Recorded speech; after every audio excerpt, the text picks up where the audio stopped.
Alors, ce sujet, cette question, je pense que nous pourrions la poser tous les ans et que cette interrogation, elle vaut globalement pour tous les secteurs de l'économie. Si nous en débattons aujourd'hui, c'est pour une grande part parce que nous avions, Véronique et moi-même, été frappés par les résultats de l'enquête menée par l'Eureka et dont les résultats nous avaient été présentés lors des RAF 2019, donc la première version de l'enquête dont vous avez eu le privilège de voir l'opus 2 hier. Et dans cette enquête, il apparaissait que plus de 40% des étudiants ayant répondu à l'enquête exprimaient le souhait d'être directeur responsable. Ouais. Ou on rit ou on pleure, je sais pas. Le décryptage qu'en faisait alors Moïra, tu t'en souviens sans doute Moïra, pour l'Eureka, était que la plupart de nos étudiants sortent de formations longues, 4-5 ans, qui visent des postes d'encadrement. Tu disais, nous ne sommes donc pas surpris que l'attente de ces sortants soit des postes à responsabilité. Les études sont longues, elles préparent à des postes à responsabilité, et les étudiants se projettent moins vers les postes techniques dans un pipeline. Plus récemment, l'Eureka, dans un plaidoyer sur l'alternance, sujet sur lequel Émeric et Jean-Christophe sont revenus hier, indiquait dans sa newsletter, et on fait le pont avec la conférence précédente, à l'heure où le prix des études devient discriminant, alors que le secteur de l'animation en pleine croissance a du mal à trouver les profils en adéquation avec ses besoins, il est grand temps d'expérimenter sérieusement les dispositifs gouvernementaux en faveur de l'alternance. Je retiens surtout le constat d'une difficulté à trouver les profils en adéquation avec les besoins. Alors, à noter également, au titre des initiatives de cette année visant à répondre aux besoins du marché, la création ici à Angoulême d'une formation Émile Cole d'une durée de 2 ans de dessinateurs praticiens en layout storyboard. Donc la question d'une réponse à un besoin imminent trouve aussi des solutions souvent. C'est donc sous l'angle de la durée des études. Donc merci pour la transition qu'on va aborder cette conférence, sans évidemment négliger le fait que la réforme LMD notamment a obligé les écoles à s'adapter d'une certaine manière. Mais voilà le sujet que nous allons traiter maintenant. Donc autour de cette table, Catherine Totems, qui est la première à prendre la parole. Tu es responsable du pôle animation de l'atelier de Sèvres. Guillaume Éloin, à ses côtés, président et CEO de Timto et fondateur de l'ECAS. Au bout de la table, François Perrault, directeur du studio Superpro d'Angoulême. Et à mes côtés, Mathieu Liégeois, producteur chez Tchak. Catherine, au sein de l'atelier de Sèvres, vous avez différentes formations. Quel est l'historique et je dirais la cartographie des formations que propose aujourd'hui l'atelier de Sèvres? Bonjour à tous. Déjà, je suis ravie d'être là. Merci Patrick pour ton invitation. En fait, je vais faire un historique rapide de mon parcours à l'atelier de Sèvres. En fait, l'atelier de Sèvres a une vocation qui est de former des étudiants aux écoles d'art. Elle a été fondée par Michel Glise en 1978. Moi, je suis arrivée en 95 à l'atelier de Sèvres. J'étais, mais complètement par hasard. Je ne suis pas du tout issue de l'enseignement, mais du milieu professionnel. Parce que je remplaçais quelqu'un, en fait. Et c'est vrai que j'ai une formation de storyboard.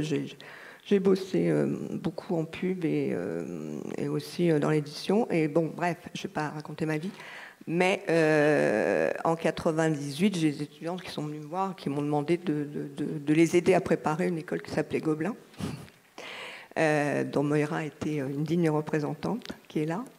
Et donc voilà, donc j'ai monté donc un atelier préparation au concours Gobelin, puis aussi aux autres écoles, un peu à dans la cave de l'atelier de Sèvres, hein, du 47.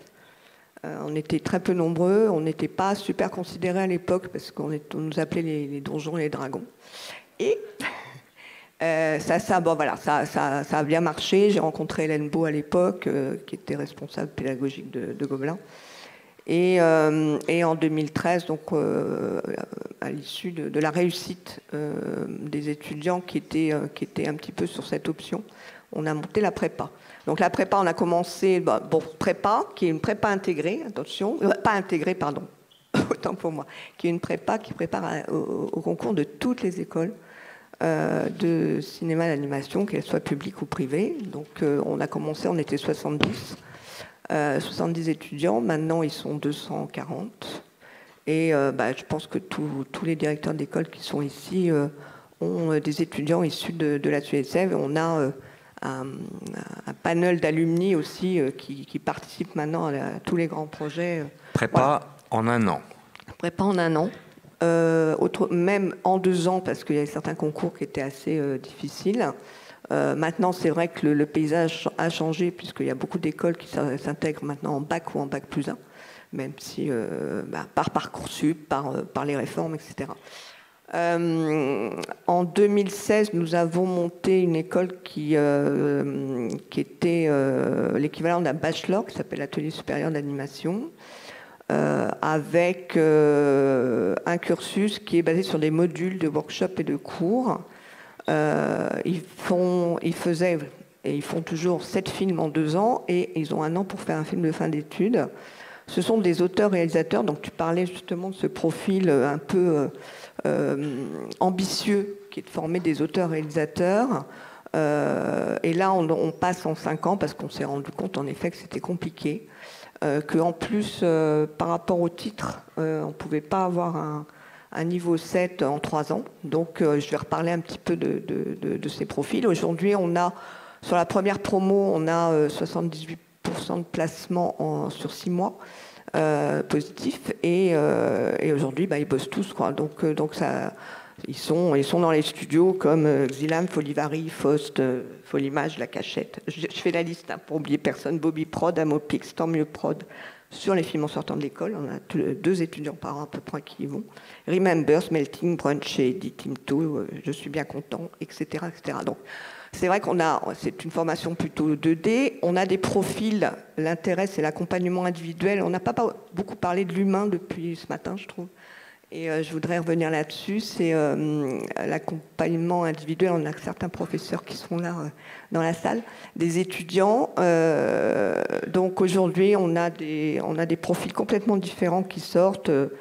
Animateur, coloriste, infographiste, layout, storyboarder, auteur, designer. On a tous les profils. En fait, l'intérêt, c'est d'accompagner les étudiants individuellement pour qu'ils trouvent vraiment un poste qui leur corresponde et puis qu'ils puissent affiner aussi leurs compétences en fonction de la progression du cursus qui est très chronologique, en fait. Ça, donc, voilà. Catherine, c'est le bachelor concepteur cinéma. Concepteur. Voilà. Peut-être tu peux nous afficher le tableau qui est très éclairant sur... Alors là, à l'issue de ça, c'est vrai qu'on a eu des demandes. Alors, de plusieurs ordres. Il y a eu des demandes de la part des studios, des enseignants qui étaient chez nous en disant c'est bien, tu formes des auteurs et tout. Nous, on a besoin de techniciens, dans le sens noble et vertueux du terme. Et puis, on avait aussi des demandes des étudiants, parce qu'on fait vraiment attention. Moi, le bureau, il est toujours ouvert. Enfin, il y a tous les représentants des écoles qui sont là font de même, je le sais. On accorde beaucoup d'importance au retour des étudiants. Et en fait, oui, alors moi, je ne peux pas passer Gobelin parce que je ne fais pas un super niveau de dessin. Je ne suis pas un créatif. Je suis quelqu'un qui dessine, qui sert bien de l'outil, qu'il soit informatique ou autre, mais je ne suis pas super dessinateur. Je ne veux pas être développeur, je ne veux pas faire du design. Voilà.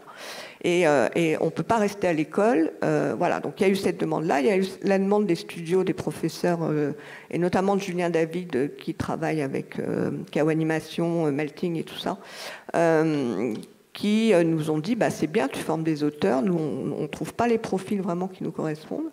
On a besoin de techniciens. Et donc, on a monté ce bachelor qui est à l'écran, qui est un bachelor en 3 ans et qui est full digital. Donc, full digital, ça veut dire qu'ils apprennent... alors, c'est toujours par module. Donc, ils passent de la 2D à la 3D. En fait, on essaie de leur donner l'outil logiciel comme façon de s'exprimer, mais tout en passant de l'un à l'autre. En fait, on les décomplexe par rapport à l'outil informatique. On essaie qu'ils comprennent que, de toute façon, ils n'ont pas à paniquer pour passer d'un outil à l'autre. Et que, donc, on passe toujours des exercices de 2D à 3D, on vient à la 2D, on vient à la 3D, toujours. pour appuyer ton propos, quand on va sur le site ou sur la documentation de l'atelier de Sèvres, le bachelor animateur 2D 3D, il est présenté comme une formation technique professionnalisante. Là, tous les mots ont de l'importance. Donc ça en fait, et on le voit bien sur le schéma, un distinguo très clair avec le bachelor concepteur en cinéma d'animation. Tout à fait. Très clair et en même temps complémentaire, puisqu'ils ont, comme on travaille pas mal en équipe, ils ont des projets en commun. On a développé avec Émile Cole un projet qui s'appelle Paris-Lyon-Singapour, et c'est vrai que même les bachelors 2D 3D participeront au projet cette année en même temps que les bachelors concepteurs. Donc en fait, le schéma des études, il est celui que vous avez sous les yeux. Vous avez donc en bleu l'année préparatoire, le bachelor concepteur qui correspond à l'atelier supérieur d'animation et le bachelor animateur 2D 3D qui illustre notre propos aujourd'hui. Le bachelor concepteur est accessible sur concours. Le bachelor animateur 2D est accessible sur entretien d'admission avec un book et niveau bac. Alors évidemment, il y a aussi des jeunes qui ont fait notre prépa qui peuvent y rentrer. Mais on a la possibilité d'ouvrir avant sans concours d'entrée, mais uniquement sur la motivation. Bon, ça, on connaît dans toutes les écoles, sur un entretien, etc. Donc, c'est basé sur des modules et on passe en effet de la 2D à la 3D, etc. En fait, on essaye, et ça, c'est l'expérience du bachelor concepteur, le fait d'avoir fait des films 7 fois en équipe où ils tournent sur les postes. Les aguerrissent justement à ce travail de communication, de répartition des tâches, de nomenclature de fichiers, toujours un problème. Voilà. Et fort de ça, on s'est dit que cette attitude à pouvoir travailler professionnellement dès la formation, dès l'entrée à l'école, on va le faire, mais sur logiciel. Donc, on est passé sur Blender cette année. Ça, c'est une info. On fait full Blender. Et Axel, qui est dans la salle, va avoir cette plan de tâche, entre autres, d'enseigner Blender, une partie de Blender en tout cas. Mais ce qui est intéressant dans ça, c'est qu'on voit finalement, parce qu'en plus on a 2 nouveaux locaux où les bachelors, concepteurs, animateurs sont ensemble, c'est pas la même formation, c'est pas le même cursus, c'est pas les mêmes contenus, mais finalement ils sont amenés à travailler pas mal ensemble. En fait, ils communiquent énormément ensemble, et ça c'est vraiment la vocation de l'école aussi. Deux petites questions complémentaires auxquelles tu vas apporter des réponses rapides. La première, à l'entrée, est-ce que ce sont 2 concours différents?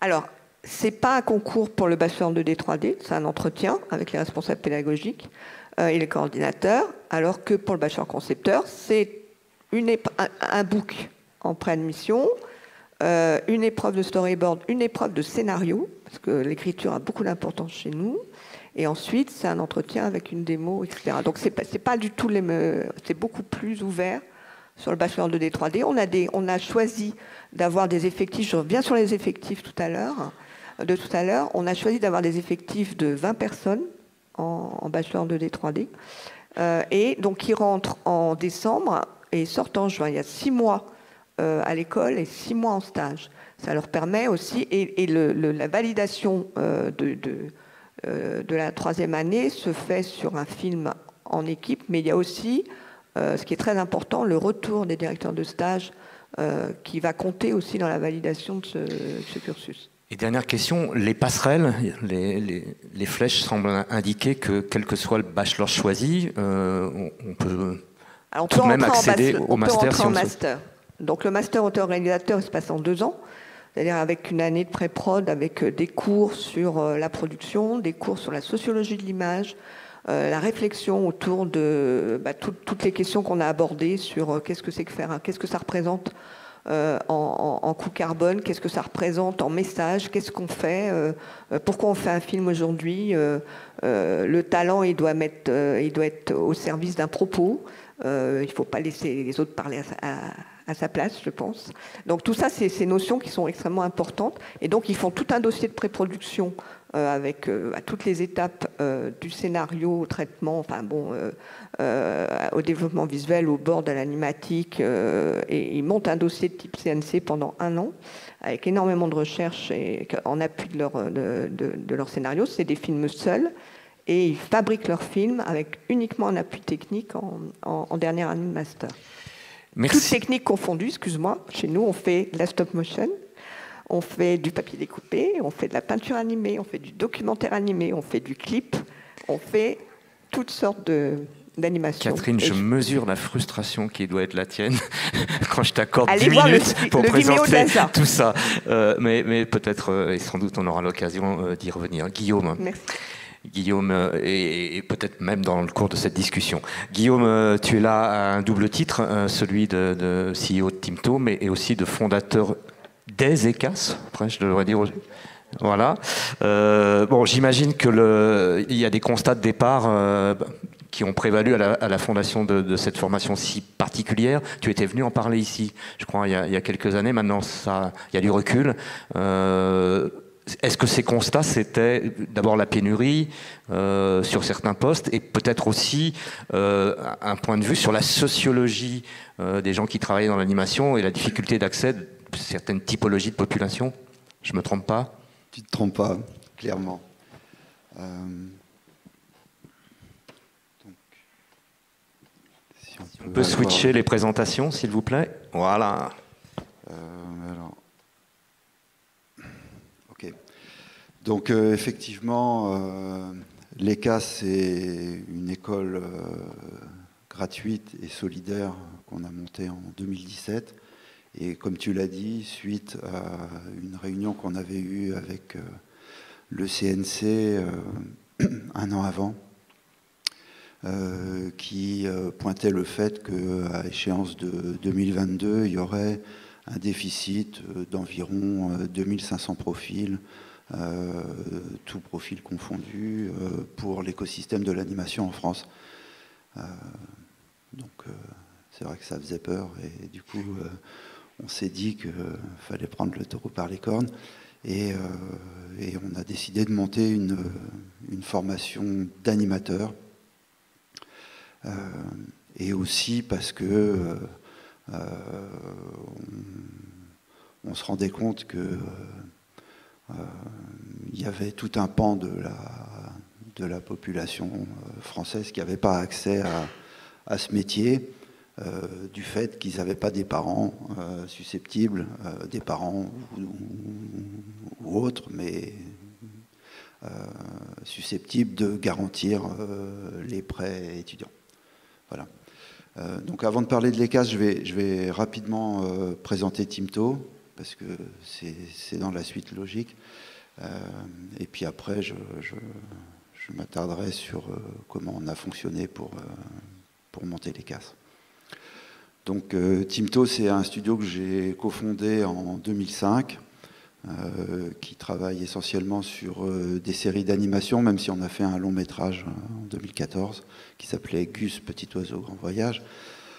On fait aussi bien des prods délégués comme Angelo Ladébrouille, Mighty Mike ou Mon Chevalier et moi, et des prods exécutives comme Pyjamasque, Skylander ou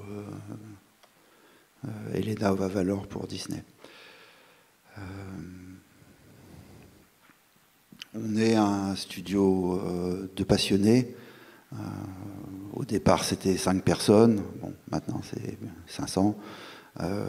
Mais on a toujours été motivés pour créer des histoires basées sur des personnages, avec beaucoup de comédie, en travaillant le design pour que chaque projet soit vraiment spécifique et ne ressemble pas au précédent. On investit énormément dans la technologie. On a 25 développeurs. On a créé notre propre logiciel d'animation. On a un outil de gestion de production à base d'intelligence artificielle. Bon, je vous passe tous les détails.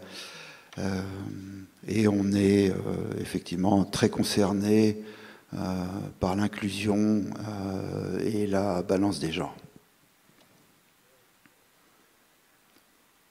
Donc, rapidement, voilà, vous avez un petit panel de tous les projets sur lesquels on a travaillé ces dernières années. On travaille énormément pour développer les talents. On fait monter les gens au fur et à mesure de l'expérience qu'ils acquièrent. On a des storyboarders qui deviennent chefs storyboarders, qui deviennent réalisateurs. On a des infographistes qui rentrent, qui deviennent superviseurs, chefs de département. L'effectif de Timto aujourd'hui sur les 2 sites, c'est combien de... C'est à peu près 500 personnes. Et ça intègre une 60aine de permanents et le reste avec des contrats d'usage. On investit aussi beaucoup sur le bien-être en entreprise et notamment, moi, je crois beaucoup au développement personnel par le sport. Et donc on a mis en place un sponsoring tout à fait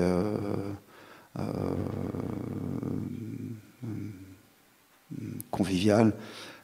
Qui fait que chaque salarié de Timto qui veut participer à une compétition sportive, on finance les frais d'inscription. Mais c'est sauf les sports mécaniques, évidemment. Mais par contre, on a un développeur qui fait de la course à obstacles, un Spartan Race. Et pour la 2e année consécutive, il s'est qualifié pour les championnats du monde. Voilà. Il n'est pas monté sur le podium, mais bon, c'est quand même déjà un sacré truc.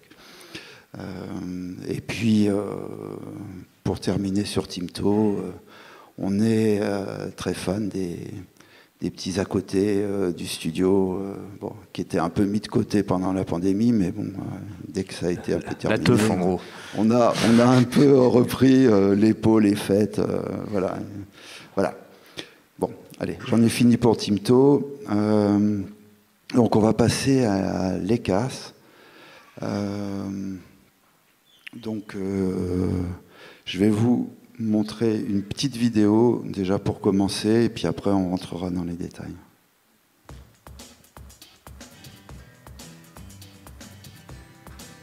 Je viens de Bordeaux, j'ai 28 ans. Je suis originaire de Reims. Et j'ai 22 ans. J'ai 24 ans, je viens de Schnorr. Moi je viens de la région parisienne. 31 ans, je viens de Brest. Je suis à Annecy, j'ai 22 ans. J'ai 25 ans. Avant, j'avais fait un CAP électricien. J'avais fait une licence de musicologie. Fac d'art du spectacle et fac d'art plastique. Avant, j'étais bûcheron, j'ai été artiste, j'ai été serveur, j'ai fait tout plein de choses. Alors, j'ai fait l'ECAS parce que ça a toujours été effectivement mon espoir plus profond que de devenir animateur. Surtout que c'est gratuit et puis une durée pas trop longue aussi. J'ai toujours voulu faire du cinéma. Et je me suis dit pourquoi pas, donc j'ai tenté ma chance. Alors la formation, il faut savoir que c'est assez intense. On a un super groupe, on a des super profs, et un super personnel encadrant. On ne peut pas être plus proche du métier en soi que d'être en autonomie comme ça. On a des cours plus théoriques, puis des exercices pratiques. On a parfois des exercices timés qui sont extrêmement intéressants parce qu'en fait, du coup, on peut vraiment se mettre à fond dedans et se frotter aux conséquences et aux exigences de la production. On acquiert une expérience super rapidement qu'on n'aurait pas pu avoir autrement. On est du coup 31. Tout le monde est cool, l'ambiance est cool. Les gens sont géniaux, très sympathiques, il y a une bonne entente, il y a une bonne ambiance. Enfin, on a tous un petit peu la même mentalité, même si on vient de plein de milieux différents. On s'entraide beaucoup pour pas qu'il y ait de déracinement, etc. Donc, Pour le coup, le ECAS, le S de solidarité, il est vraiment présent, quoi. Éprouvant, efficace. Passion, intérêt, unique. c'est immersif, solidaire. Même si c'est difficile, on finit par y arriver.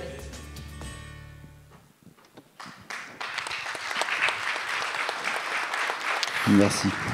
Cette formation, elle est implantée sur le studio de Valence, de Bourg-les-Valence, soyons précis. Oui, c'est une formation d'animation et qui se fait en relation avec le studio d'animation, puisque en fait, Timto, on est implanté entre Paris et Bourg-les-Valence. On a à peu près la moitié des effectifs de chaque côté, mais l'animation se fait à Bourg-les-Valence, à la cartoucherie. D'accord. On ne va pas y passer longtemps, mais je pense que le rôle des collectivités locales a aussi été important. Oui, je vais développer ça. J'anticipe trop. Vas-y, déroule. Donc, on a monté les CAS il y a 4 ans. Donc, c'est une formation d'animateur 3D qui est gratuite et solidaire. Et effectivement, 100% de la première promo a validé la formation. Clairement, à l'issue de la formation, les stagiaires se voient proposer un contrat de 6 mois par Timto, mais ce n'est pas une obligation. Ils sont libres d'aller travailler dans n'importe quel autre studio, sachant que, voilà, par contre, comme c'est financé en partie par Pôle emploi, voilà, il faut juste qu'ils trouvent un contrat dans un autre studio s'ils ne prennent pas l'offre de Timto. Parce que c'est clair que Pôle emploi, ils n'ont pas envie de les revoir après, quoi. Voilà. Donc, la formation, c'est 8 mois, c'est 10 modules, 1085 heures, calculées sur la base de 35 heures par semaine. On verra après que, voilà, en fait, ça va bien au-delà.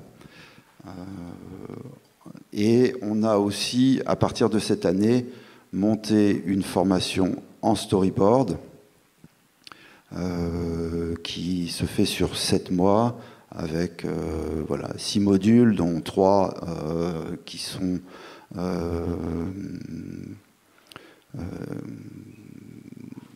enseignés par notre partenaire House of Cool, qui est un studio canadien de pré-production qui a travaillé sur tous les films de Blue Sky et aussi Moi Moche et Méchant, How to Train Your Dragon, enfin des gens qui sont extrêmement pointus en storyboard, de longs métrages très, très sophistiqués, et donc avec qui on a monté cette formation. Et ils vont donc envoyer leur responsable formation pendant 3 mois pour enseigner en anglais et finir la formation. Non, pour recentrer sur le thème de cette conférence, la question faussement naïve, c'est comment former en 1 an des professionnels aptes à rentrer dans ton studio et dans d'autres, alors que les formations standards se déploient sur 3 ans, 5 ans. C'est quoi la recette magique? Il n'y a pas de recette magique. C'est pas une recette magique. C'est que nous, on forme des animateurs 3D keyframe. Voilà. Les formations en 5 ans, c'est des formations généralistes qui voilà, qui forment des gens généralistes, mais qui ne forment pas des spécialistes. Et nous, on forme des spécialistes qui vont faire une seule tâche, c'est l'animation 3D de personnages. Ça, c'était une conviction, on en a parlé avant plusieurs fois, c'est une conviction que tu avais, c'est que quel que soit le profil et le background des gens qui arrivaient, qui étaient sélectionnés... Du coup, oui. Non, ok, alors je vais le dire maintenant, mais je pensais le dire plus tard. Oh là là, je viens de tout foutre en l'air. En fait, les CAS, ça fonctionne sur un présupposé qu'on a, mais qui s'est vérifié, et je l'ai vérifié à plusieurs occasions, c'est que dans n'importe quelle population du monde, il y a entre 2 et 3% de gens qui sont susceptibles de devenir des animateurs virtuoses. Et ça ne dépend pas de l'origine géographique, ethnique, culturelle, sociale. C'est une prédisposition que les gens ont en eux. Et comme il y a des gens qui sont prédisposés pour la musique, il y a des gens qui sont prédisposés pour être animateurs. Et voilà. Et donc toute l'astuce et toute l'efficacité de la formation de l'ECAS, c'est dans la manière de les sélectionner et de révéler ce potentiel que la plupart ignorent eux-mêmes. Voilà. Je vais continuer mon petit truc et puis pardon, après on détaillera tout ça. Dans un temps limité quand même, Guillaume, rappelle. Donc, pardon ? Non, je dis juste dans un temps qui t'est limité, tout de même. Ouais. Donc, en quelques chiffres, on a formé en 3 ans 95 stagiaires. On est en train de faire le 4e cycle avec 30 nouveaux stagiaires. 100% des gens qui ont validé leur diplôme se sont vus proposer un contrat par Timto. On a actuellement 77 qui sont encore dans le studio et 8 qui travaillent dans d'autres studios comme Xilab, MacGuff et des studios au Canada. Et la formation de l'ECAS, ça correspond à peu près à 50% des animateurs qui sont formés par l'écosystème de toutes les écoles françaises. Et la formation, effectivement, ça coûte 8 000 €. 8 000 €, c'est le coût essentiellement d'un responsable administratif, d'un responsable pédagogique et des différents formateurs, intervenants et autres qui dispensent les cours. Le temps que j'y passe ou que Carole Toledo, directrice du studio à Valence, y passe, n'est absolument pas valorisé. Donc, je reparlerai des financements après. En quelques chiffres, l'animation 3D, on a 63% des stagiaires qui viennent de la région Rhône-Alpes. On voit qu'on a beau faire beaucoup d'efforts pour essayer d'avoir la parité homme-femme dans chaque promo, on n'y est pas encore. On voit que ça se rapproche, mais clairement, il y a un biais là-dessus, c'est que plus on descend dans l'échelle sociale et moins les filles se font confiance. Et du coup, il faut beaucoup de communication pour faire en sorte qu'elles candidatent. Et quand elles candidatent, en fait, ça marche. Voilà. Donc, aussi, il y a d'autres chiffres que je voulais partager. On voit qu'on est de plus en plus inclusif puisque en année 1, on avait 20% de personnes sans ressources ou bénéficiaires du RSA. On est à 70% sur la 4e promo. C'est pas parce qu'on a choisi de prendre plus de gens qui étaient au RSA, c'est que la notoriété augmentant, les gens des missions locales de Pôle emploi poussent de plus en plus les jeunes qui sont vraiment éloignés de l'emploi, sans ressources, à candidater. Et donc, statistiquement, ça monte. Pour revenir à ce que j'avais dit tout à l'heure, 2-3%, ça veut dire que si on veut 30 personnes en formation, il faut qu'en entrée en haut sur le premier test, il y en ait 1000. Voilà. Donc ça veut dire beaucoup de communication, beaucoup de portes ouvertes pour faire en sorte qu'effectivement, il y ait suffisamment de candidats pour qu'à la fin, on récupère le nombre qu'on veut. Après, donc, on a à gauche, les histogrammes en blanc, c'est le nombre de gens qui ont validé la formation. Alors, on voit que sur la deuxième session, il y a eu 3 défections, essentiellement des gens qui ont été malades, qui n'ont pas pu suivre la formation jusqu'au bout ou qui ont eu un gros trou au milieu. Mais voilà, bon, c'est des choses qui peuvent arriver. Mais globalement, sur les 3 promos, on a plus de 98% de taux de réussite. Et puis après, dans le studio, voilà, c'est l'histogramme en vert. On a voilà, 77 personnes qui sont dans le studio. Les cases storyboard, donc, qui a commencé au 15 novembre. Alors là, on est content. On a la parité homme-femme, 8 hommes, 8 femmes. Ça, c'est super.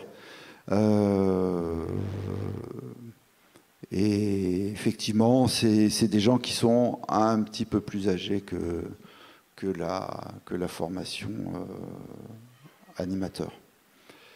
Et enfin, donc, les partenaires. Donc c'est majoritairement, l'ECA c'est majoritairement financé par la région Rhône-Alpes, Pôle emploi. On a du mécénat avec la Fondation de France, avec Vivendi, Create Joy. Et puis après, on a des partenaires comme Valence Aglo qui nous avait prêté des locaux pour les 3 premières promos. Ça n'a pas été possible sur la 4e. Et puis, qu'est-ce qu'on a comme autre partenaire? La Poudrière, évidemment, avec qui on fait des conférences d'initiation à l'histoire de l'animation et puis aussi des sorties culturelles. Donc, là, je vais passer un petit diaporama en fond pendant, ouais, il nous pendant reste qu'on discute. Quelques minutes. Ouais. Alors, en fait, ce que je voulais dire par rapport à ça, c'est que le critère qui fait que les CAS fonctionnent, c'est que c'est une formation courte mais très intense. C'est-à-dire qu'une journée type, c'est 8h30, midi et demi, cours théorique, dispensé par les directeurs d'animation de Timto, qui font des cours chacun pendant un mois, et ça tourne. Ensuite, l'après-midi, des exercices enfin un break pour déjeuner, et l'après-midi, des exercices pour pratiquer jusqu'à 18h. Et après, l'école est ouverte jusqu'à 22h pour la pratique en autonomie. Et effectivement, les gens font une grande partie du temps aussi en autonomie, ce qui fait qu'ils acquièrent effectivement des automatismes, et c'est comme ça qu'effectivement ils arrivent. Et pour finir, l'école, c'est 6 jours par semaine, avec le samedi en full autonomie de donc 8h30 à 22h, jusqu'à 22h. Alors tout le monde ne reste pas jusqu'à 22h, évidemment, mais c'est en pratiquant, effectivement, qu'on devient animateur. 2 questions courtes. La géographie des lieux, est-ce que les gens qui sont en formation, ils côtoient les équipes de Timto? Oui. En fait, jusqu'à la 3e promo, c'était juste à côté. Maintenant, c'est un petit peu plus loin. Mais de toute façon, il y a des échanges. Et chaque stagiaire a un référent animateur dans le studio, une sorte de mentor, entre guillemets, à qui il peut aller poser des questions. Voilà. On travaille beaucoup sur la solidarité au niveau du groupe. On fait en sorte que les gens s'entraident, parce qu'une fois qu'ils sont sélectionnés, l'objectif, c'est que tout le monde valide. Donc c'est vraiment les plus forts qui aident les plus faibles, et les plus forts du début ne sont pas forcément les plus forts à la fin, et les plus faibles du début. Voilà, les choses, ça évolue sur 8 mois. Voilà. Et dernière question, c'est, tu l'as dit au démarrage, 500 collaborateurs. Donc on comprend assez vite que cette formation ne satisfait pas tous les besoins de Timto non plus et que vous devez conserver, j'imagine, des liens avec d'autres écoles. Ah ben bien sûr, non, mais on recrute sûr, mais dans toutes les écoles. Il n'y a pas de problème avec ça.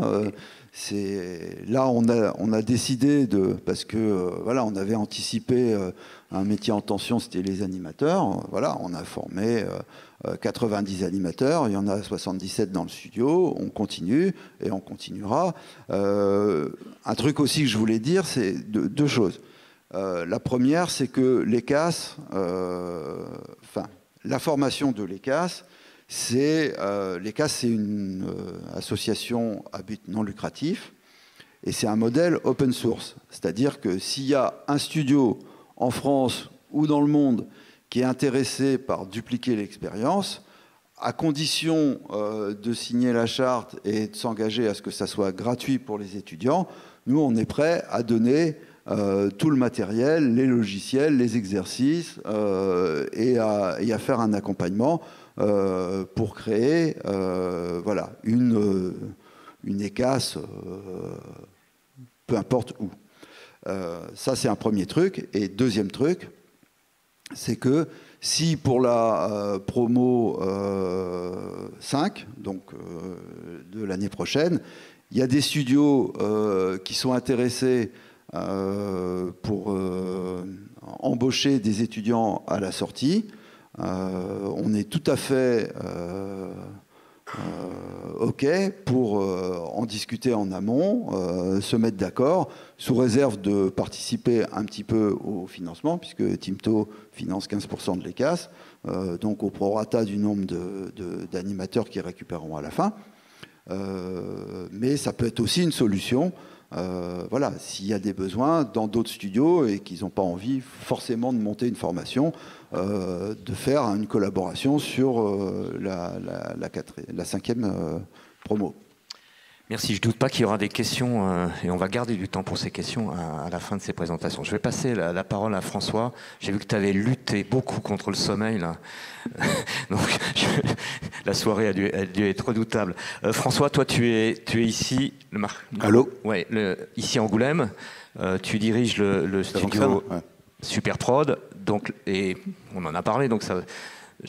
C'est pas une question naïve. Je sais que les questions, et comme tous les studios aujourd'hui, les questions de recrutement, d'accès au talent, c'est un quotidien et un quotidien dont la difficulté s'accroît, si je comprends bien. Oui, tout à fait. Bon, moi, j'ai pas préparé de visuel pour étayer mes propos. J'ai pas trouvé le temps, j'en suis désolé. Mais Superprod, c'était un studio de production, en effet. Et puis, il y a 6 ans, on m'a demandé de monter un studio de fabrication à Angoulême.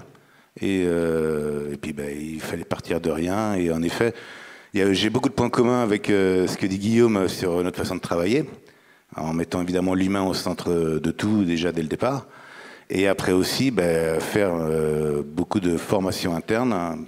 Déjà, je pars du principe qu'on est toujours en formation tout le temps, même à nos âges. Donc c'est quelque chose qui n'est jamais terminé.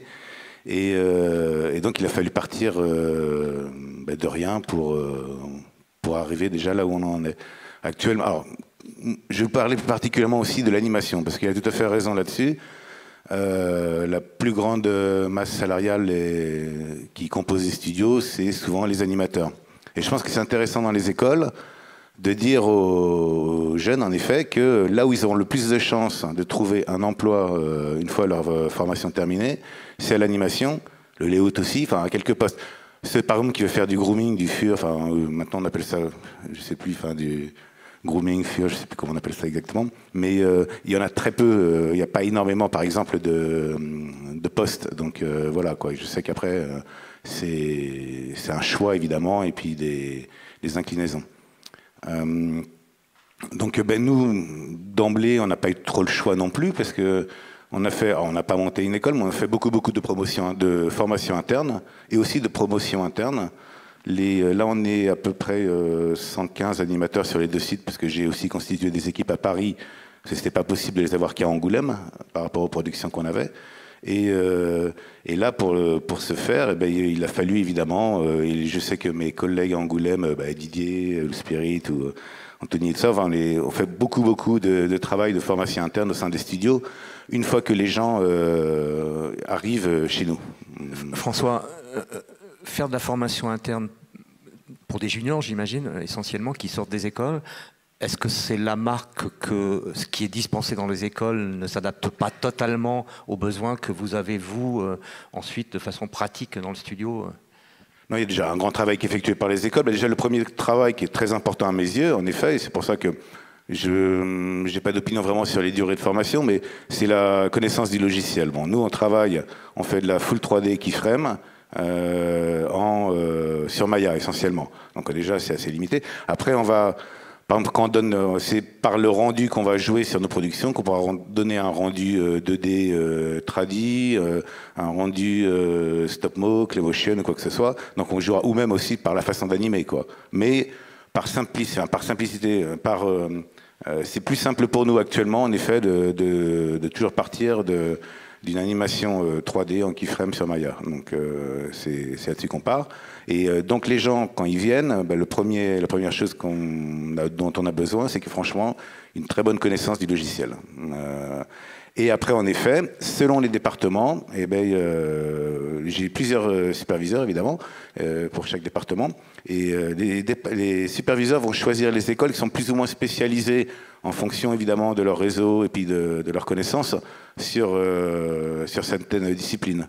Et moi, pour l'animation, c'est vrai que je vais souvent faire mon marché dans certains endroits, à certaines écoles, où là, je sais que je trouverai un peu plus facilement des gens qui vont répondre à mes besoins. Une fois que... Alors, pareil, il y a une énorme présélection qui est faite. On reçoit beaucoup de candidatures, comme tout le monde. Et puis, on reçoit évidemment les candidatures. Et au départ, le LinkedIn ne sert pas à grand-chose quand c'est des juniors, évidemment, mais ça nous montre déjà de quelle école ils viennent. Et c'est surtout la bande démo, 1 minute 30, quelque chose d'assez court. Et on voit déjà comment ils procèdent à partir de là.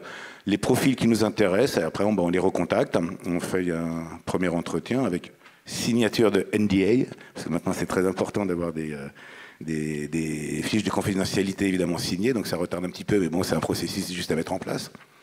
Et puis ensuite, un entretien, et pour certains juniors ou certaines productions, on prépare aussi des tests d'anime. Et donc entre la démo, le test d'anime et puis l'entretien, on a même de pouvoir sélectionner et choisir aussi les gens qui... Puis aussi, les lieux géographiques, il y a des gens qui sont d'accord pour venir, d'autres non, ils veulent plutôt être à Paris, d'autres ils veulent être en remote, c'est un peu compliqué aussi. En général, les gens qui sortent d'école, ils sont plutôt mobiles et là-dessus, c'est pas trop un souci, quoi. C'est pas... Voilà. Ça, c'est plus un souci, on en reparlera peut-être plus tard après, c'est pour faire venir des médiums ou des seniors dans les entreprises, parce que là, c'est une autre façon de procéder. Sur ces juniors, est-ce que, tu ne l'as pas évoqué là, est-ce que le fait qu'ils aient fait un cursus de 3 ans, un cursus de 5 ans, est-ce que ça a de l'importance dans tes critères de choix? C'est l'importance qu'en général, s'ils ont fait 5 ans déjà, ils connaissent déjà beaucoup mieux l'animation en général, et puis les softs.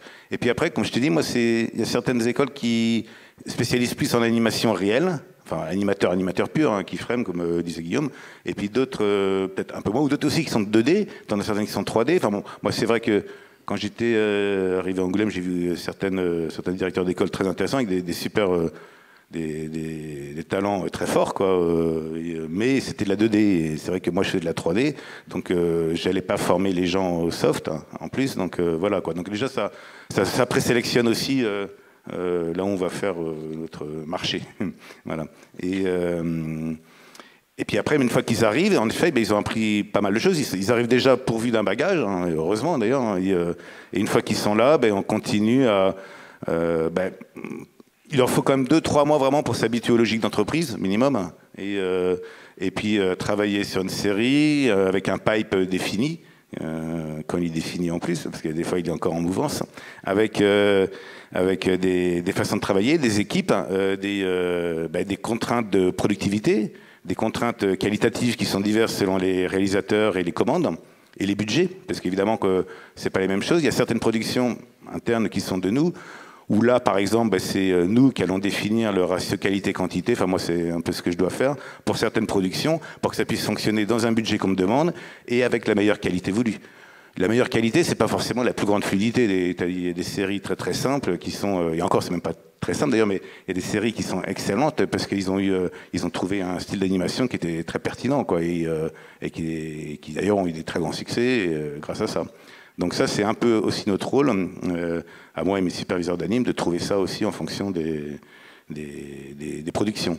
Et après, quand c'est évidemment des prestations, bon, ben déjà là, il y a une exigence du client qu'il va falloir pouvoir remplir. Et aussi, pareil, trouver le juste milieu quand c'est nécessaire pour que tout fonctionne. Et le rôle des animateurs, je parle toujours des animateurs, mais c'est de tous les professionnels, c'est de pouvoir en effet s'adapter à chaque production. En général, je pense que pour former un bon animateur, il faut en général trois productions diverses, pas dans les mêmes styles. Une qui va être peut-être en preschool, une autre qui va être peut-être un peu plus fluide, une autre pourquoi pas animer des images. Enfin, 2-3 projets permettent en général à un animateur de pouvoir vraiment après avoir une vision globale de son métier d'animateur. Voilà, et ça c'est important. Donc c'est vraiment une formation continue. Il y a aussi les chats communs, où les gens, quand ils posent des questions, il y en a d'autres qui répondent parce que tout le monde évidemment est connecté. On fait aussi pas mal de monitoring, de mentorat, c'est ça qu'on dit, non? Mentoring, ouais.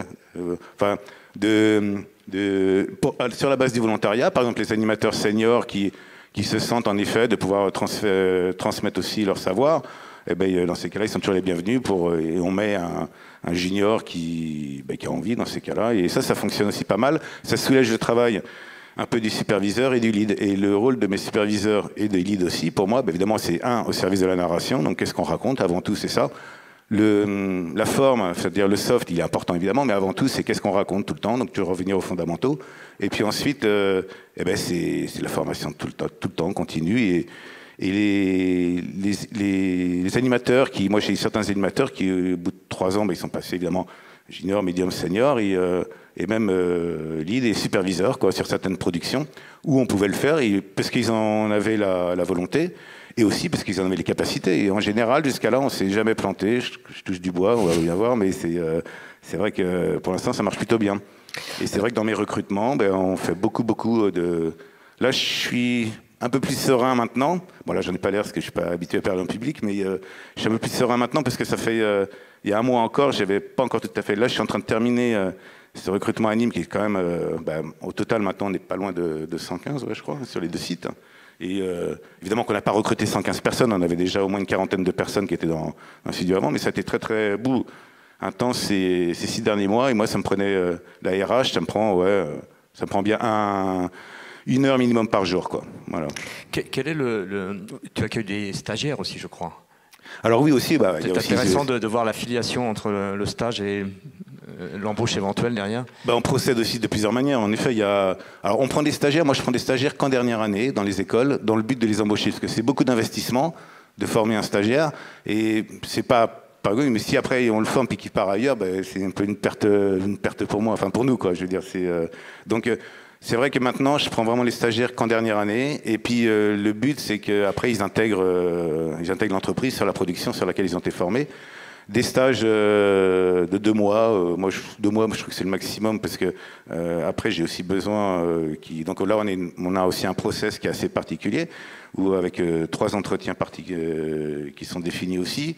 Un premier mois où ils font un peu l'éponge, ils absorbent toutes les informations, et puis ils se mettent à fond dans la série, dans ce qui est raconté, etc., avec toujours aussi un mentor. Et puis après, en fait, les 2-3 dernières semaines, on se met un peu en condition de production. Et après, du coup, ils peuvent intégrer, et ça marche plutôt pas mal. On fait aussi des alternances avec LMK, maintenant un peu avec l'IDEM aussi. Et là, par contre, j'ai une demande en général, et là-dessus, LMK y a plutôt répondu, c'est que le temps à l'école et en entreprise ne soit pas fractionné, genre une semaine ici, une semaine par là, mais d'avoir vraiment le temps à l'école au départ, et puis un peu à la fin aussi, et puis le temps en entreprise qui soit condensé au maximum sur une période assez conséquente. Voilà. Ça permet vraiment aux personnes, aux alternants, d'avancer sur sur leur apprentissage, etc. Et de s'intégrer aussi à la team. Et puis c'est pareil, les alternants en général, à part une fois, ils intègrent toujours l'entreprise sur d'autres choses. Et puis même, bon, après on fait des passerelles, on fait aussi des systèmes d'entretien individuels au moins 1 à 2 fois par an avec chacun, pour leur dire où est-ce que vous en êtes sur la série, sur le projet, où est-ce qu'on en est nous aussi, pour qu'ils nous disent aussi c'est le moment de tout raconter, enfin tu vois, même s'il y a des problèmes humains ou quoi que ce soit, comme c'est le moment de le dire. Aussi toutes les critiques constructives pour qu'on puisse être en évolution, on ne prend pas tout en compte parce que parfois on ne peut pas, mais c'est intéressant. Et puis moi je leur demande ce qu'ils veulent faire après. Il y en a certains qui projettent peut-être d'aller au Canada ou ailleurs. Bon, avec la Covid, ça s'est un peu passé à un moment donné, mais et puis moi, je leur dis ce que j'ai en magasin pour la suite et comment on peut voir les choses, quoi. Et ça, c'est très important aussi. Et aussi, certains j'en ai qui étaient en animation, mais à un moment donné, depuis 1 ou 2 ans, ils restaient, mais ça stagnait un peu. Et puis bon, du coup, ils ont voulu passer au layout. Et puis j'en ai un professionnel ainsi, il était animateur, il passait au layout. Maintenant, il est superviseur layout, et là, il s'épanouit totalement. Il y a aussi des passerelles entre Paris et Angoulême, dans un sens ou dans l'autre d'ailleurs. Il y a des gens d'Angoulême qui ont voulu s'installer à Paris, dont un excellent alternant de l'MK qui maintenant est parti à Paris, voulait faire la 2D, puis en fait il est revenu à Superprod pour une production qu'on fait pour... Enfin bon, je ne sais plus si on a le droit de parler des productions ou pas. Enfin bref, il est très content aussi. Et puis d'autres aussi, par contre, qui ont voulu plutôt se mettre au vert à Angoulême, établir... Ça aussi, c'est un de mes arguments pour faire venir les gens, enfin les juniors moins, mais les trentenaires, les quadras, c'est de leur dire, voilà, 2 heures de Paris, pas loin de la mer, le Périgord à côté, un immobilier pas cher, surtout plein de boîtes. Ça, c'est un argument aussi qui aurait pu être un problème, qui devient aussi un atout, c'est que il y a plein de boîtes, ce qui fait qu'ils seront, ils seront aussi libres de pouvoir bouger comme ils le veulent, même si avec le remote maintenant c'est de plus en plus simple. Et que c'est le 2e pôle d'emploi après Paris, etc., toutes ces choses-là. Et de les inciter évidemment à s'installer. Pour dire, il y a un notaire une fois qui me dit, c'est bien, parce que les gens qui sont chez vous, il y en a, je sais pas, peut-être le tiers, voire la moitié, qui sont installés maintenant et qui ont acheté, quoi. Donc ils étaient plutôt contents aussi. Et puis ouais, pour pouvoir avoir un projet de vie réel qui soit évidemment le temps du travail, où on essaye de faire vraiment les heures qu'il faut aussi, quoi. Et puis avoir une vie aussi en parallèle, et ça, Angoulême, c'est un peu plus simple aussi. Enfin, c'est des arguments, évidemment, hein, mais ça marche pas mal. Je croirais entendre Frédéric Cross. Comment ? Je croirais entendre Frédéric Cross. À Angoulême, vous avez un discours qui est rodé. Hein. Bon, on a les mêmes intérêts. Donc. Merci François. On va passer la parole à Mathieu, qui est lui aussi pas très loin du bord de mer, mais pas la même. Oui. Est-ce que tu peux présenter en quelques mots Tchak ? Alors Tchak, on est studio, producteur et studio de fabrication. On s'est créé un peu plus de 10 ans à Lille, avec une volonté de rester au centre-ville de Lille et au plus proche du centre-ville, parce que les gens viennent en vélo à Tchak, et d'essayer de créer du lien. Alors nous, je me retrouve assez bien dans ce que peut dire Guillaume sur cette idée de créer une entreprise inclusive, solidaire, et de créer un outil pour les gens qui sont chez nous, parce que c'est vrai que les talents qui sont chez nous, qui peuvent être techniciens, qui ont des choses souvent à raconter ou à dessiner, c'est nos futurs talents qui vont faire les futures séries de demain. Donc ça, on a besoin d'eux, c'est quand même là-dessus qu'on s'appuie. Je me sens aussi très proche de François, excuse-moi François, parce que c'est vrai qu'on essaye un maximum de fidéliser les gens. Nous, la seule grande différence, c'est qu'aujourd'hui, on est à peu près entre 30 et 60. Avant, on était face à la gare, on louait des locaux, on était 30 places. Quand on a acheté des locaux à Lille, on s'est limité à 500 mètres carrés, parce que c'est une ancienne usine avec plein de briques très jolies, et qu'on s'est dit qu'on voulait limiter le nombre de places à 60, 70. Et c'est vrai que je suis épaté, parce que quand on voit des studios comme Timto à 500, alors chez nous, il y a Ankama qui sont aussi assez nombreux, ils sont à peu près 350, 400 sur plein de domaines, à la fois le jeu vidéo, l'animation et l'édition.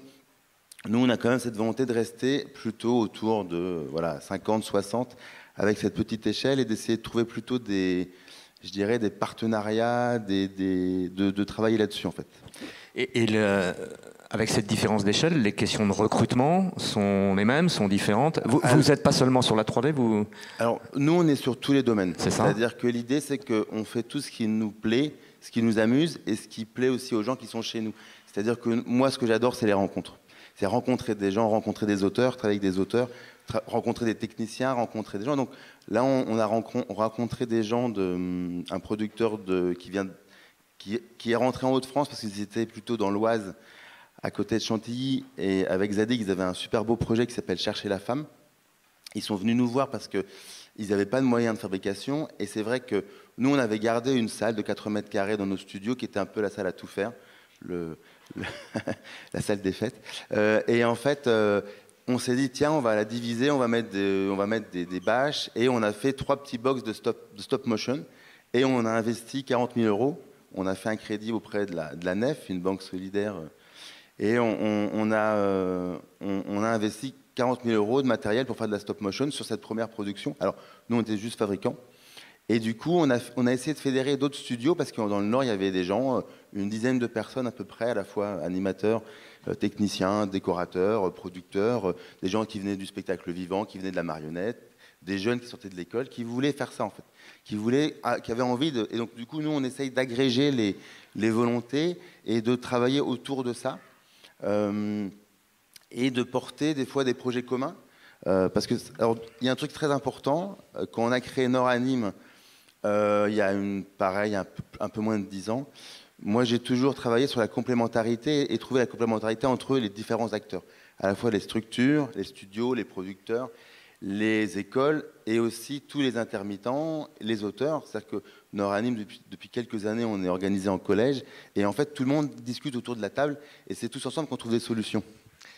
Je rebondis parce que j'ai en tête tout à coup les graphes de Benoît Danard là, qui mettaient en avant les régions, enfin, les principaux pôles de production en France, et je m'aperçois, c'est un hasard ou pas, qu'entre Angoulême, la Drôme et les Hauts-de-France, on a 3 des pôles en région qui concentrent. Est-ce que, et c'est une question que je vous pose à tous les 3, est-ce que être dans un de ces pôles, c'est bénéficier d'un bassin d'emploi plus large, ou c'est s'exposer à la concurrence, ou c'est les deux ?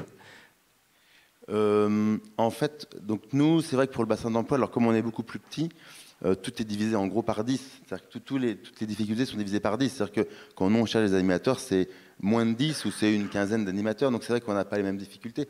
Après, comme François, je pense que l'idée, c'est toujours... Nous, ce qu'on essaye de faire, c'est de monter des équipes autour de cadres, autour de gens qui sont plutôt seniors, qui connaissent chaque, qui sont peut-être partis quelque temps ailleurs et qui sont revenus ou qui sont restés dans le Nord. Mais c'est l'idée, c'est cette idée-là, c'est-à-dire d'agréger à des seniors, des juniors, qui vont apprendre sur 2-3 prods le travail, en fait. Guillaume, sur la question que je viens de poser. Je vais répondre à la question. En ce qui concerne la concurrence, nous, on a eu beaucoup de chance, puisqu'on est arrivé à Valence en 2008, et jusqu'à il y a 1 an ou 2, on était le seul studio 3D. Donc, du coup, voilà, il n'y avait pas trop de problèmes. Bon, maintenant, il y en a un autre, mais voilà, mais on s'entend bien, donc ça va. Les deux, mon capitaine, en fait, c'est un avantage et un inconvénient, mais en fait, faut s'adapter à la situation. S'il n'y a personne, il faut prendre ça comme un avantage et puis en jouer au maximum. Si c'est pas le cas, il faut prendre ça aussi comme un avantage pour pouvoir vanter cet aspect-là aux postulants. Moi, je le vante beaucoup. Le problème, c'est si en effet, là, je pense que quand il n'y a pas assez de studios sur certaines villes ou pas, soit il en faut beaucoup, à mon avis, soit il n'en faut pas, et c'est le plus simple, quoi, parce qu'autrement, c'est plus compliqué pour eux. Mais après, c'est les productions aussi qui jouent. Okay, on va redonner la parole à Mathieu. Du coup, oui, pour répondre, c'est que nous, donc, entre les studios à Lille et grâce au travail de Nord Anime, comme on cherche la complémentarité, en fait, on se parle. Et en fait, on essaye de trouver toujours la bonne place pour les gens. En fait. C'est-à-dire que les gens, ils tournent vraiment entre les studios et on essaie un maximum de se parler pour trouver pour que les gens, pour que les intermittents soient pas sur le carreau, cherchent pas du travail ou qu'on puisse les intégrer dans la filière économique. C'est vraiment un cercle vertueux. C'est-à-dire que pas assez de studios, on n'a pas assez d'intermittents. Trop de studios, peut-être qu'il y a trop. Voilà. En fait, ce qui se passe aussi, c'est que là, on bénéficie, surtout pour pour les gens qui travaillent, une période vraiment de plein emploi. Donc c'est même eux en fait qui décident. Donc c'est plutôt bien. C'est à nous de déployer des trésors d'énergie et à tous les niveaux, qui soient en effet sur l'intérêt des productions, l'intérêt salarial, parce que les gens évidemment ils vont pas travailler gratuitement, et sur tout ce qu'on peut le faire aussi sur. Nous, on fait beaucoup de teaching, d'apprentissage, de monitoring. D'ailleurs, il y a avec des masterclass de Christophe mensuels. Et puis, plein de choses aussi. Voilà, ça joue aussi, quoi. On graisse dans l'idée, on est en formation continue tout le temps. Et c'est un métier aussi qui... pas que pour l'animation, même si je parle essentiellement d'animation. Mathieu, on va revenir à l'écosystème presque des Hauts-de-France et à une relation assez privilégiée, si je comprends bien, que vous avez instaurée avec les formations ou une formation qui est présente sur le territoire. Oui, alors c'est vrai du coup, comme à Noranime, tout le monde est autour de la table. On parle beaucoup aussi avec les écoles et les studios. Et c'est vrai qu'alors, maintenant, il y a Artefix, il y a Pôle 3D, il y a Rubica, il y a Artsub, je vais en oublier parce qu'il y a vraiment beaucoup d'écoles. Mais c'est vrai que nous, historiquement, parce que aussi Luciano Lépiné, avec qui j'ai créé la boîte et qui est notre directeur artistique, il a fait les SAT. Donc c'est vrai qu'on a naturellement, et puis que moi j'ai fait des études de design, j'ai commencé par les arts appliqués. Et c'est vrai que c'est notre ADN en fait. Et donc c'est vrai qu'on a créé une discussion assez facile avec les gens des SAT, avec Bernard qui est ici, avec Jean-Pierre. Et c'est vrai qu'on a eu une réflexion ensemble sur ces formations courtes, ces formations longues. Eux, ils ont créé un DMA en 2 ans et ils voyaient beaucoup d'étudiants qui partaient dans d'autres écoles, à Angoulême, partout en France, parce que des fois, les étudiants avaient le sentiment qu'en 2 ans, ils n'avaient pas tout appris. Et nous, on avait testé avec un étudiant qui était chez nous, un peu par hasard, c'est-à-dire qu'il avait tenté, après les SAT, il avait tenté les Gobelins, il n'avait pas été pris, et puis il n'avait pas d'école, il n'avait rien, et donc on lui a dit, viens au studio. Alors bon, il n'avait pas de statut, mais on lui avait dit, viens au studio. À l'époque, on avait un tout petit studio, on était vraiment 5-6. Et en fait, cette personne, elle s'est fait à la vie professionnelle. C'est-à-dire qu'elle a compris le savoir-être, elle a compris comment c'était en studio, et elle a tout de suite intégré une production.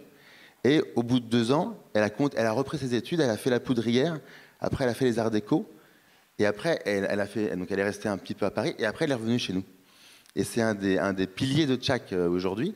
Et c'est vrai que c'est important parce que, en fait, et donc du coup sur ce constat-là, avec Jean-Pierre, on s'est dit on va monter une formation en alternance entre école-entreprise, alors qui n'aide pas les étudiants à financer leurs études parce qu'ils ont un statut de stagiaire aujourd'hui, parce que c'est compliqué pour les entreprises de prendre des alternants par rapport au planning de prod, mais c'est des gens qui apprennent en fait à rentrer dans le métier, c'est-à-dire ils apprennent un savoir-être pour comment on parle comment on parle aux directeurs de studio, comment on parle aux producteurs, comment on parle aux autres personnes, comment on fait les choses, comment on apprend. Parce que, en fait, moi je trouve qu'on a un métier qui est super parce qu'on apprend tout le temps. C'est-à-dire que c'est un métier dans l'animation, dans la création, où on doit apprendre tout le temps en fait. Ce que je retiens de ça, et avant de passer la parole au public, c'est que au-delà d'une durée de formation, c'est la question de l'intégration dans l'entreprise, c'est la question des personnalités, du savoir-être, des compétences, ça va de soi, mais peut-être que ce débat que j'ai voulu instaurer là, entre formation courte, formation longue, c'est pas exactement comme ça que ça se pose au final, si je vous entends bien. Et moi, je voulais revenir aussi sur un truc, c'est que nous, on a beaucoup de demandes, et on ne sait pas répondre à ces demandes d'élèves de 3e. C'est-à-dire moi, je trouve qu'on a un vrai souci aujourd'hui, entre les élèves de 3e, qui ont une force, qui sont très très passionnés pour faire du dessin et de l'animation, et après l'accès pour ces étudiants, pour ces 3e-là qui vont après faire leur lycée, comment ils rentrent dans nos écoles, les écoles privées post-bac, ou comment ils rentrent dans des écoles comme en art appliqué encore, c'est-à-dire avec un cursus bac. Et on a perdu en fait à l'ESAT à une époque, il y avait un BT, c'est-à-dire qu'il y avait un BT gouacheur, où on apprenait aux gens de faire de gouacher, et en fait on n'a plus de formation du tout avant le bac. En fait, on a un métier quand même très technique de technicien et très pratique, et on n'a plus de métier entre guillemets artisanaux, on n'a plus de formation artisanale qui pourrait former des gens, mais sans bac, sans forcément. Oui. Vous le faites. Moi, je voudrais juste dire une formule en fait que je dis souvent aux salariés, c'est quand ils arrivent, les juniors évidemment, qui continuent à être à l'école, mais que cette fois ils sont payés. Voilà, et ça marche toujours bien. Bien, on va finir sur cette belle aphorisme. Ah non, Catherine. Je voudrais juste faire une intervention parce que je trouve qu'en effet, aujourd'hui, on a plein de modèles différents. Je les trouve tous vertueux et en tout cas super intéressants. Moi, je suis très intéressée. On a discuté avec Marie-Laurence un jour de pouvoir faire des allers-retours entre l'école. On n'a pas encore trouvé la formule ad hoc, mais voilà. Après, je pense en effet que, et je voudrais insister là-dessus, qu'il ne faut pas oublier que le temps de l'école, c'est le temps de l'expérimentation et le temps de se connaître. Nous, on a des étudiants là, qui reviennent de Covid, qui sont quand même assez traumatisés et assez choqués. On a beaucoup de problèmes pour les remettre au travail, les remettre dans les deadlines, vraiment les accompagner sur ce qu'ils ont vécu. Ils sont assez en colère. Je voudrais juste en parler. Voilà, je ne sais pas si c'est partout pareil. En tout cas, c'est vrai que du coup, nous, on remet un petit peu tout ce temps de workshop et d'expérimentation en place. Parce que je crois que sur ceux qui vont sortir, ça ne va pas être simple l'intégration là, par rapport à ce qu'on a vécu. Mais c'est un vrai travail d'accompagnement et d'expérimentation, l'école. Après, il y a des profils, en effet, qui ont besoin des studios. Moi, quand ils reviennent de studios, quand ils ont fait leur stage, ils sont transformés. J'adore l'idée de projets collaboratifs avec d'autres compétences, que ce soit le spectacle vivant ou autre. Ça, c'est des choses aussi qu'on essaie de leur apporter. L'aspect pluriculturel, je pense que c'est encore très très important et de plus en plus important de remettre ça au centre aussi actuellement et voilà, et il faudrait avoir plein de temps pour pouvoir développer tout ça. Eh bien voilà, ce qui nous manque c'est le temps, mais il nous en reste un tout petit peu pour... J'avais jusqu'à midi et quart, il est midi, donc je crois que je suis bien. Si. Une ou deux questions. Alors il y en a, j'en vois plusieurs, je ne veux pas faire trop d'arbitrage. Ici, Pierre Roca, peut-être en bas, s'il te plaît, Pierre. Monsieur après. Oui, bonjour, Pierre Roca, donc de l'IDEM, proche de Perpignan. Moi, je voulais faire deux petites interventions. L'expérience de Timto, très intéressante, mais c'est vrai que moi, je préfère parler de formation financée et pas gratuite. On a vu après, dans son explication, qu'il y avait un coût de 8 000 €. Elle est effectivement gratuite pour l'usager, mais il y a derrière des structures qui financent, souvent le conseil régional. Nous, on fait de la formation professionnelle depuis 25 ans. Depuis les années 2000, on fait aussi de la formation anonyme. Et un autre point aussi, parce que j'ai beaucoup de studios qui me disent que l'alternance, c'est compliqué au niveau des allers-retours. Il faut voir que maintenant, il y a beaucoup plus d'ouverture depuis la nouvelle réglementation de la formation professionnelle. C'est beaucoup plus facile, beaucoup moins rigide. Il y a des possibilités de faire de la dentelle avec des studios et de pouvoir organiser la saisonnalité de chaque studio. En tout cas, nous, on peut se le permettre parce qu'on a... Et au niveau de l'IDEM aussi, au niveau des écoles, on parlait des coûts... et de la durée des formations, parce qu'on peut aussi... C'est aussi qu'on essaye, nous les écoles, de pouvoir offrir un panel de formation, de rythmes différents, parce que chaque apprenant est différent. Il y a des personnes qui ont une certaine expérience, et sûrement ce que peut avoir Timto avec un passé, on a vu dans les témoignages une expérience ou quoi, et qui peuvent avaler, et ils ont besoin de cette formation commando pour reprendre un nouveau métier, et c'est super intéressant. On a des jeunes, ouais. Mais en fait, c'est de dire qu'aussi les écoles, on essaye d'adapter, de faire une proposition par rapport aussi à chaque profil d'étudiant. Certains ont besoin de temps, d'autres ils ont besoin de confronter au monde professionnel, d'autres moins, et qu'on essaye, voilà, et que les financements peuvent être très très différents. Et on fait de la formation financée, beaucoup d'organismes depuis 40 ans, depuis que ça existe. Merci. Pierre. Je vais juste répondre sur deux choses. La formation, elle est gratuite. Elle est gratuite parce que les stagiaires, ils payent rien et qu'en plus, ils ont une indemnité de la région pour pouvoir payer leur logement et leur nourriture. Évidemment, ça a un coût. Il n'y a rien qui n'a pas de coût. Voilà. Donc ça a un coût. J'ai donné les montants, enfin les structures de coûts. mais c'est une formation gratuite et solidaire. La deuxième chose, quand on a des gens entre 18 et 47 ans, évidemment, il y a des gens qui ont des parcours, et puis après, ils se forment en tant qu'animateurs. Mais on a aussi des 18 ans qui ont arrêté l'école à 16 ans et qui ont fait 2 ans de jeux vidéo sans sortir de leur chambre. Voilà. Donc la formation, elle s'applique à tout ça. Et c'est effectivement, vous avez dit commando, ouais, c'est assez intense. Mais c'est intense parce que y a beaucoup de gens, la plupart, qui sont dans une spirale de l'échec, qui se font plus confiance. Et donc il faut les mettre dans un flux qui va leur permettre de sortir de leur sphère et de rentrer dans quelque chose de positif. Et il ne faut pas qu'ils aient le temps de réfléchir à autre chose. Il faut qu'ils soient concentrés sur un objectif, et c'est comme ça que ça marche. Merci Guillaume. Dernière question. Alors, j'en vois là-bas. Monsieur avait été plus près, il me semble. Là-bas, derrière toi. Monsieur ou madame, pardon, je vois très mal. Ah, c'est Moira qui a chopé le micro. C'est Moira, l'expérience. L'Institut Artline. En fait, j'aimerais pointer du doigt un sujet qui n'a pas été abordé et qui me semble important, qui a un effet pervers lié à un système bureaucratique qui est en tout cas la reconnaissance des diplômes. Et aujourd'hui, en fait, on a d'un côté donc, un secteur professionnel qui a besoin d'avoir des formations, en tout cas des personnes qui ont des compétences très pointues. Et à côté de ça, des écoles qui, pour la majorité, ont des RNCP, donc des reconnaissances de l'État, qui sont sur des compétences très très larges. Et pourquoi elles ont souvent ces titres RNCP qui recoupent énormément de compétences? Tout simplement parce que déposer ces dossiers, faire le suivi de ces dossiers qui maintenant ne sont reconnus que pour 3 ans, c'est un travail énorme pour une école et ça génère beaucoup de temps.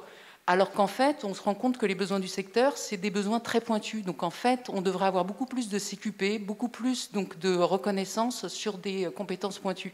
Voilà. On retrouve en fait très peu de métiers de la convention collective dans ces CQP. Voilà. Merci. Malheureusement, on pourrait continuer très longtemps, mais on va devoir en rester là. Et je vais laisser la place. Alors, mais question très courte ou une intervention très courte, parce qu'après tu vas m'en vouloir, Véro. Oui, rebonjour. Cédric Chaplot pour le syndicat CNT, anarcho-syndicaliste. Et ancien étudiant de Infocom par ailleurs, et puis salarié d'Illumination MacGuff. Je posais ma question, en fait, j'ai un truc très simple, en fait. Il y a un truc qui coûte 0 €, en fait, c'est l'auto-formation, et les autodidactes et les tutos. C'est vrai qu'à l'époque où j'étais étudiant, on n'avait pas accès à Internet, donc c'était un peu compliqué de s'auto-former. Aujourd'hui, on peut s'auto-former très facilement, et ma question par rapport aux employeurs, c'est est-ce que c'est un critère pour vous que des étudiants ou des apprenants, disons, viennent d'école, forcément, ou est-ce qu'ils ont un diplôme ? En 1 minute. Non, on s'en fout complètement. Nous, quand on recrute des animateurs au studio de Valence, on fait passer un test et on ne demande pas s'ils ont un diplôme ou ils sont formés eux-mêmes ou quoi que ce soit. S'ils passent le test, ils rentrent, c'est tout. Enfin, je nuancerai un peu ta réponse, mais en effet, c'est vrai que ce n'est pas le diplôme. Là, l'école, surtout certaines écoles où selon le département je vais aller, ce n'est pas les mêmes écoles non plus, évidemment, et je sais déjà qu'il y aura un savoir-faire d'emblée. Donc déjà, ça présélectionne. Mais après, Guillaume, tu connais très bien, on a un exemple qui infirme ou confirme la règle selon, c'est Michel Uranek, qui avait appris totalement par lui seul et qui était le meilleur animateur à Timto pendant très longtemps, quoi. Et c'est quelqu'un qui a tout appris lui-même. Mais c'est exceptionnellement rare, quand même. Surtout à son niveau. Moi, je voudrais redire, c'est pas du tout un critère les écoles et les diplômes. En fait, on ne demande jamais aux gens les diplômes. Et moi, je trouve que ce qui est important, le test, quand même, de dire, c'est que le test, il a double importance. Il a une importance pour que nous, on se fasse une idée de la personne qui passe le test, et il a une importance pour que la personne se fasse une idée du poste qu'on va lui proposer. Parce qu'en fait, ce qui est important, c'est que ça aille dans les deux sens. Et souvent, nous, quand on recrute, c'est les gens eux-mêmes qui vont dire oui, ça me plaît ou ça me plaît pas, en fait. Vous voyez, c'est ça qui est important, et souvent on l'oublie, c'est-à-dire que les choses, elles sont importantes aussi, et c'est ça qui est bien, je trouve, dans les CAS et dans cette démarche-là, c'est de responsabiliser les gens dans leur formation et dans leur parcours professionnel. C'est ça qui est important. 2 secondes. C'est une erreur de penser qu'on peut s'auto-former. Il y a très très peu de gens qui sont capables de faire ça. Il y a des contre-exemples, c'est vrai, mais alors là, si on a 2% de la population, il n'y a pas 1 pour 10 000 qui peut se former tout seul. C'est pas Oui, mais entre pays. Vous allez continuer cette discussion dehors. Désolé, merci beaucoup, merci infiniment.